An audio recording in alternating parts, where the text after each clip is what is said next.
Le livre de l'Apocalypse contient un message pour les jours de la fin de cette dispensation. Lorsque nous lisons Apocalypse chapitre 1 verset 3, nous constatons que le message de ce livre est destiné à nous préparer en vue des jours de la fin. De plus, une bénédiction particulière est promise à ceux qui lisent, qui retiennent et sont fidèles aux paroles contenues dans ce livre. Le principal message de ce livre est destiné à nous montrer comment il faut vaincre afin de recevoir tout l'héritage préparé dans ce livre en vue de la nouvelle création. Nous trouvons cette affirmation au chapitre 12, verset 7. Celui qui vaincra héritera ces choses. Je serai son Dieu, il sera mon fils. C'est là le résumé de tout le livre de l'Apocalypse. Comment vaincre, comment triompher, et par la suite comment entrer en possession d'héritage qui nous est réservé dans la nouvelle création. Malgré toutes nos faiblesses, toutes nos faillites, toutes nos défaillances, le Seigneur veut que nous entrions en possession d'héritage qu'il a préparé pour nous.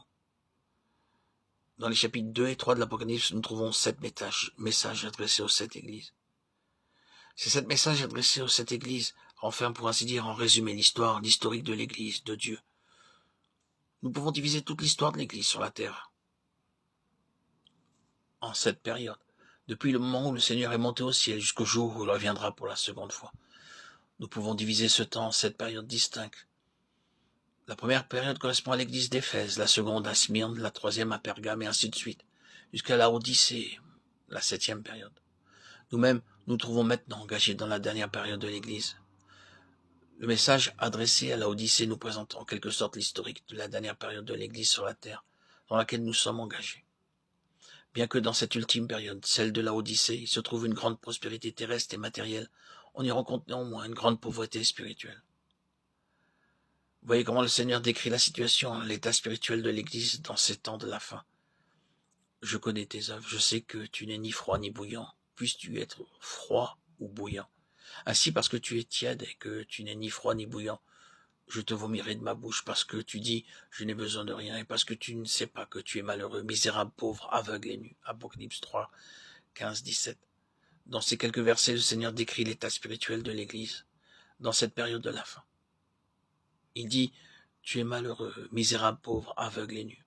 Aux yeux du Seigneur Jésus, c'est là l'état réel des croyants au temps de la fin. Dans un sens général, les chrétiens d'aujourd'hui se glorifient plutôt de leur prospérité matérielle. C'est là leur tournure de pensée. Tu dis, je suis riche, je me suis enrichi, et je n'ai besoin de rien. Telle est la façon de penser la mentalité des chrétiens de notre temps. Ils sont extrêmement fiers et orgueilleux de leur université, de leurs livres, de leurs grands bâtiments, de leurs réalisations, de toutes sortes. Ils vont jusqu'à se glorifier, à tirer orgueil de leur connaissance biblique.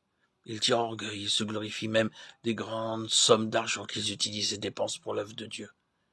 Ils se glorifient de ce qu'ils font pour la propagation de l'Évangile, parce qu'ils organisent de grandes croisades et toutes sortes de campagnes. Ils tirent gloire de leurs conventions ainsi que des conférences qu'ils organisent à longueur d'année. Ils se glorifient de tous les programmes de radio et d'évangélisation par les ondes. Ils diffusent toutes sortes de livres et de magazines afin de démontrer leur richesse à tout égard. Mais si nous appliquons à toutes ces choses le standard divin, nous sommes alors contraints de dire avec le Seigneur, vous ne vous rendez pas compte où vous en êtes.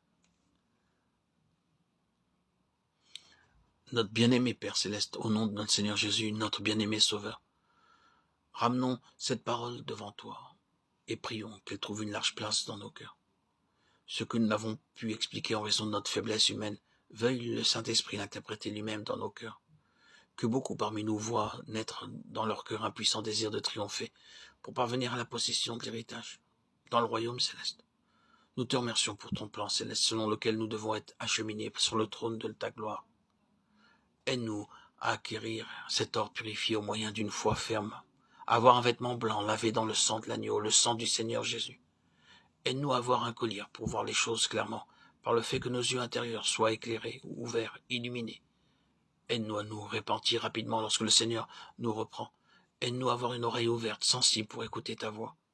Enseigne-nous à vivre en communion, à entrer dans une communion intime avec toi pour être nourris. Aide-nous à nous emparer, à nous prévaloir, à nous saisir par la foi de la victoire que le Seigneur Jésus a acquise par sa mort, son ensevelissement et sa résurrection. Inscris et grave ces paroles dans nos cœurs, fais qu'elles deviennent notre joie et notre expérience quotidienne. Nous te demandons ces choses au nom de notre Seigneur Jésus, notre Sauveur. Amen.